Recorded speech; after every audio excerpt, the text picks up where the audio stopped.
We have a session following this quick update. We have Aldrich here from Google, who's going to provide an update on some of their trust and some policy best practices and tools that they have in their platform. And it's really good practical advice, particularly for, well, both buyers and sellers, but particularly publisher teams. So we really wanted to see that run through in action. And Google, as obviously part of our S&G group, standards and guidelines that put together the Ad Fraud Handbook, helped with that, and there are a number of contributors, so thank you to all of them. But we did want to put this together actually last year, but there's a lot that everyone's up to, as you're well aware, and we wanted to do a proper job. So you know, we've looked to ensure, oh, here we are, you can download it from here. We looked to ensure that it was so it's complete and something that we were sort of proud to produce. And the other thing was that we wanted to also include sort of some guest contributors.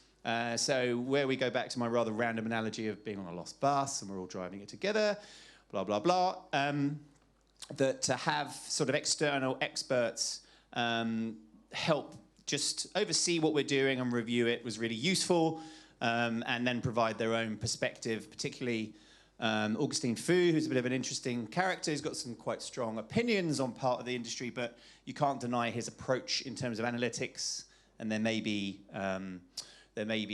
he may have a product in that area, but it's the approach that he takes that I think's fantastic, and it's something that I highly recommend, and that general sort of diving into the details is an important part of this area. So thank you to all the contributors that got involved, and they sought information from across their businesses, some of the processes that their teams go into, and we'll hear from a number of them on the panel shortly. So the contents that we've gone into, you know, the definition of what is fraud in terms of invalid traffic, non-human traffic, and its different types, which are have been defined for a while now as general and sophisticated. We go into a little bit of that in terms of, this is an example from IS, for instance, in terms of what they are, and we dive into some details there. We also wanted to put together a fairly, I think, exhaustive list of the different forms or types, which I sort of weirdly found quite fun putting it together, but I'd love to know if there's other forms. I did get inputs from some of the working group that were kind of interesting and new, and some of the vendors came up with bits, and the fact that there's examples particularly in and around audio. Some of these are, again, I keep going on about stuff that says, oh, there's the hills, and they sort of are and still remain a bit of a problem. Whilst there's standardized approaches to it, it's still important to be cognizant of what can happen. Some of it is almost, you could see accidental, or there are issues on pages which you're unaware of. I know in my career when I've entered into a new business and say you're responsible for what's sitting on a page, and you actually look at what's on the page and you ask, like, what's this? Why is this snippet of code here? What are these pixels doing? And you get blank looks. You're like, oh, hello.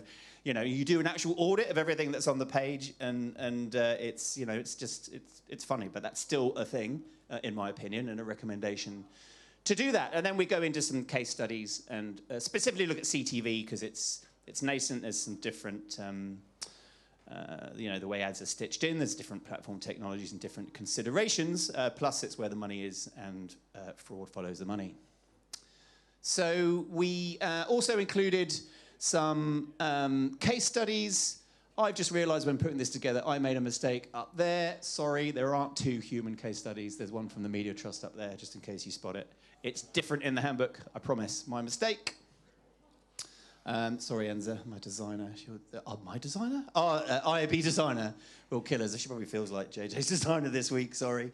So as mentioned, so please download the handbook, get into it. We do see this as just some guidance to just build awareness. So in terms of an important area that isn't new, it is persistent. There's an aspect of it that some areas where it's well known. There was a discussion amongst the group, actually, and there was a question from someone sitting in here around why aren't the IAB committing to a number? So we have in the past reviewed the some of the domains of some of our larger members or well-known sites, and that's that therein you may see a little bit of general and no sophisticated, and I'm not sure that's necessarily particularly meaningful. And then in terms of what's available, if you are to know, or if Gucci knew that they have fake handbags for sale, there's an issue for their brand there, because I lived in London, you go down the Old Kent Road and get a decent fake Gucci handbag if you want. That doesn't necessarily impact the quality of, oh yes, it does, sorry, impact the resonance and the branding of the quality of a Gucci bag that's real. And the process to go through authenticating a Gucci handbag, by the way, there's so many different things, and it isn't just like a certificate. There's a way that things are stitched, the way that there's a whole bunch of technical little nuances to a handbag, which if you dive into it, it's actually quite fascinating. But it's slightly different in terms of digital, because there's a sort of known and unknown. If you're unknowingly buying fraudulent inventory that you think is real, that's the real problem. We need to know what that number is. So it's not the amount that's available, it's the amount that's unknowingly being bought, where you're being tricked into buying it and you don't know that.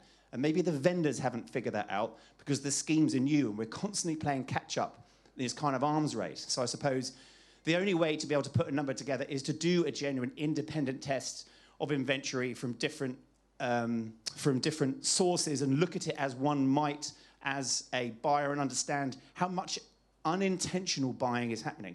And I think some of that data will come out with some of the numbers we see from the vendors and some of the premium publishers, but I'm not sure that's necessarily indicative, particularly with the scale of programmatic buying.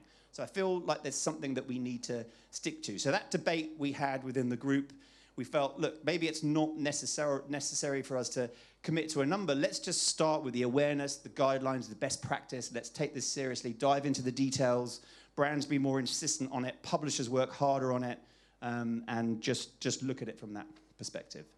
That was a longer intro than I expected, but download the handbook. Please feedback as you see fit. We love retrospective feedback on what is good or bad or missing, please.